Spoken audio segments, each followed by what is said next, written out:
आज हम लोग linear equation in two variable के क्वेश्चन को देखेंगे, जो कि हर एक साल बोर्ड एग्जाम में पूछे जाते हैं इस पे। ठीक है, तो आइए देखते हैं क्वेश्चन क्या है। Solve the pair of linear equations by the substitution method. किस मेथड से सोल्व करना है? सब्स्टिट्यूशन मेथड से सोल्व करना है। ठीक है, सब्स्टिट्यूशन मेथड को हम लोग हिंदी में प्रतिस्थापन विधि बोलते हैं। क्या बोलते हैं?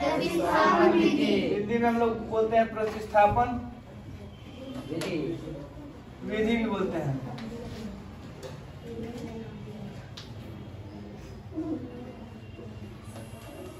ठीक है, तो इसको हिंदी में हम लोग प्रतिस्थापन विधि बोलते हैं। जैसे कि हमें पता है कि कोई भी linear equation in two variable को हम लोग 3 मेथड से सोल्व करते हैं। कितने मेथड से सोल्व करते हैं हम लोग? 3।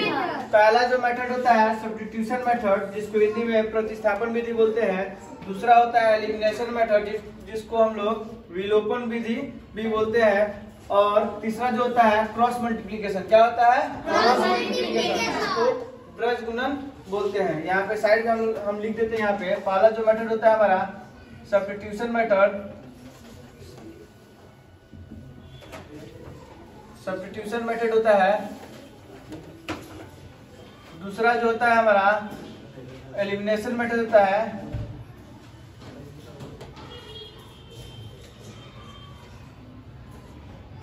एलिमिनेशन मेथड होता है। तीसरा जो होता है हमारा क्रॉस मल्टीप्लिकेशन। क्या होता है जी? क्रॉस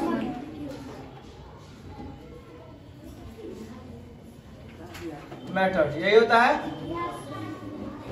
तो पहला जो होता है सब्स्टिट्यूशन मेथड, दूसरा होता है एलिमिनेशन मेथड, और तीसरा होता है क्रॉस मल्टीप्लिकेशन मेथड। क्या होता है? Cross multiplication method. तो इस वाले को हम लोग सब्स्टिट्यूशन मेथड की हेल्प से सोल्व करेंगे। ठीक है, इसमें करना क्या होता है कि किसी एक टर्म को दूसरे टर्म में हम लोग क्या करते हैं? रिप्रेजेंट करते हैं, मतलब दर्शाते हैं। या तो मतलब किसी एक वेरिएबल को दूसरे वेरिएबल के टर्म में क्या करते हैं हम लोग? रिप्रेजेंट करते हैं। या तो एक्स वाले टर्म को वाई के टर्म में रिप्रेजेंट कीजिए, या वाई वाले टर्म को एक्स के टर्म में रिप्रेजेंट कीजिए।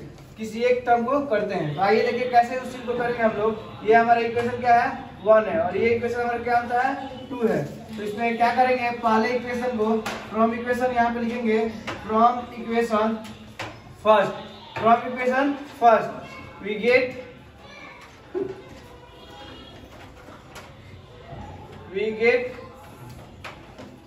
इक्वेशन फर्स्ट कौन सा है? x प्लस वाई, यही ना है, इक्वल टू 14, यही है। अब क्या करेंगे? x के टर्म को y के टर्म में रिप्रेजेंट करना होता है। मतलब इस x को यहीं पर रखेंगे और y को उधर RHS में क्या करेंगे हम लोग? शिफ्ट कर देंगे। मतलब उसको शिफ्ट करके मतलब इधर से इधर ला देंगे। तो 14 माइनस क्या हो जाएगा? y हो जाएगा। क्या हो जाएगा? 14 माइनस y। और ये जो हमारा जो आ गया इक्वेशन, ये हमारा 3 इक्वेशन आ गया, 3 नंबर इक्वेशन। यहाँ पे फर्स्ट था, ये सेकेंड था, ये थर्ड था। थर्ड क्यों हो गया? क्योंकि इस टर्म को, पहले वाले इक्वेशन को हम लोग क्या किए हैं? y के टर्म में हम लोग क्या कर दिए? शिफ्ट कर दिए हैं, मतलब इसको रिप्रेजेंट कर दिए हैं। यहाँ पे देख सकते हैं आप, x का जो टर्म है y के टर्म में रिप्रेजेंट हो गया है। यहाँ पे देख रहे हैं ना? इसी को बोलते हैं सब्स्टिट्यूशन। मतलब कि इसी टर्म को हम लोग क्या करेंगे? दूसरे इक्वेशन में पुट करेंगे। इसी टर्म को क्या करेंगे? दूसरे टर्म में पुट करेंगे। इसी मेथड को हम लोग बोलते हैं सब्स्टिट्यूट। क्या करते हैं? सब्स्टिट्यूट, मतलब रखते हैं। x के बदले हम लोग क्या करेंगे? y के टर्म को x की जगह पे हम लोग रख देंगे, उसी बोलते हैं सब्स्टिट्यूशन। तो यहाँ पे लिखेंगे हम लोग सब्स्टिट्यूट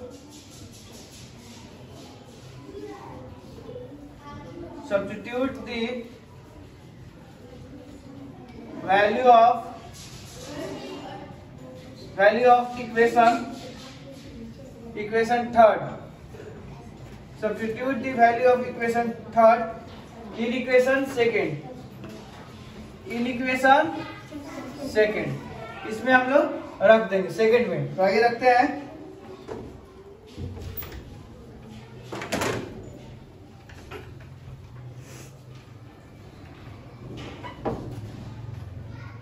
तो इक्वेशन थर्ड जो है हम लोग किस में रखेंगे? सेकंड में रखेंगे। तो क्या हमारा सेकंड इक्वेशन क्या है? x minus Y equal to क्या है? 4 है, यही ना है। तो इसी x को हम लोग कहाँ रख देंगे? यहाँ पे रख देंगे, x के जगह पर रख देंगे, सब्स्टिट्यूट कर देंगे इसको। तो x का वैल्यू क्या है यहाँ पे हमारा? 14 माइनस वाई। क्या है? 14 माइनस वाई। और यहाँ पे माइनस वाई इक्वल टू क्या है 4, यही ना है। अब यहाँ पे देख रहे हैं 14 जो है 14 को क्या करेंगे उधर शिफ्ट कर देंगे, क्या कर देंगे इधर शिफ्ट कर देंगे। और यहाँ पे माइनस वाई क्या हो जाएगा ऐड हो जाएगा दोनों, तो क्या हो जाएगा यहाँ पे माइनस का 2y और यहाँ पे हो जाएगा 4 माइनस 14, यही ना होगा। तो माइनस 2y इक्वल टू क्या हो गया हमारा 14 से 4 जाएगा तो 10 हो जाएगा, माइनस का 10, यही होगा ना। फिर यहाँ पे देख सकते हैं y इक्वल टू क्या है माइनस 10 अपॉन माइनस 2, यही होगा। 2 5 जा 10, तो y का वैल्यू क्या आ गया हमारा 5 आ गया। क्या आ गया y का वैल्यू 5। अब इस वाले y की वैल्यू को हम लोग किसी भी इक्वेशन में हम लोग रख सकते हैं, या तो इसमें रख दीजिए, कहाँ हम लोग शिफ्ट किए थे ये वाला, ये ना किए थे x को y के टर्म में रिप्रेजेंट किया है ना, इसी में हम लोग रख देते हैं, या आप इक्वेशन 2 में रख दीजिए, ठीक है। किसी भी में भी रख सकते हैं, या तो इक्वेशन 3 में रखिए, इक्वेशन 2 में रख दीजिए, कहीं भी रख सकते हैं हम लोग। तो आइए इसको हम क्या करते हैं इसमें रखते हैं, तो यहाँ पे रखेंगे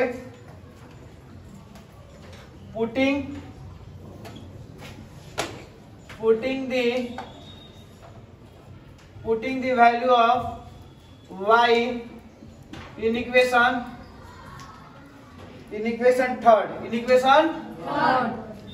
इक्वेशन हमारा क्या है जिसको हम लोग रिप्रेजेंट किए थे x को y के टर्म में, तो यही है हमारा 14 माइनस वाई, यही ना है थर्ड इक्वेशन। अब इसी y का वैल्यू हम लोग कहाँ रख देंगे, यहाँ पे रख देंगे, इसमें रख देंगे, इस वाले इक्वेशन में हम लोग रख देंगे। तो x इक्वल टू क्या हो जाएगा हमारा 14 माइनस y की जगह क्या रखेंगे हम लोग 5, क्या रखेंगे 5। तो यहाँ पे x इक्वल टू क्या आ गया 9, यही ना आएगा। तो देख सकते हैं हम लोग कैसे इसको इजीली हम लोग फाइंड कर लिए। एक बार और फिर से हम लोग रिपीट कर देते हैं इस चीज को। इसमें करना क्या होता है, किसी भी सब्स्टिट्यूशन मेथड का मतलब ये होता है कि किसी के बदले रखना है, किसी एक वेरिएबल के दूसरे वेरिएबल के बदले रख देना। मतलब कि आप जब इसको सोल्व करेंगे तो पहला काम क्या करना होता है कि या तो x या y वेरिएबल किसी एक वेरिएबल को लेंगे और उसको दूसरे टर्म में, मतलब दूसरे वेरिएबल के टर्म में हम लोग क्या करेंगे रिप्रेजेंट कर देंगे। क्या करेंगे रिप्रेजेंट। जैसे कि हम तो यहाँ पे पहला इक्वेशन लिए थे, लिखे हैं ना यहाँ पे फ्रॉम इक्वेशन 1। आप दूसरा भी इक्वेशन ले सकते हैं, उसमें कोई दिक्कत नहीं। कोई एक इक्वेशन लेना है, या तो x के टर्म को y के टर्म में रिप्रेजेंट कीजिए या y के टर्म को x के टर्म में रिप्रेजेंट कीजिए। तो हमने यहाँ पे क्या किया है कि x के टर्म को क्या किए हैं y के टर्म में हम लोग रिप्रेजेंट कर दिए हैं, इसके बदले हम लोग रख दिए हैं, ठीक है। अब क्या करेंगे इसी इक्वेशन को, मतलब जो नया इक्वेशन हमारा फॉर्म हुआ है थर्ड इक्वेशन, इसी थर्ड इक्वेशन को हम लोग क्या करेंगे सेकेंड इक्वेशन में सब्स्टिट्यूट कर देंगे। जैसे यहाँ पे लिखे हुए हैं substitute the value of equation third in equation second, इस वाले इक्वेशन में रख दिए। जैसे कि यहाँ पे देख सकते हैं, यहाँ पे रखे हैं ना, ये सेकेंड इक्वेशन हमारा यही ना है, ये हमारा सेकेंड इक्वेशन है।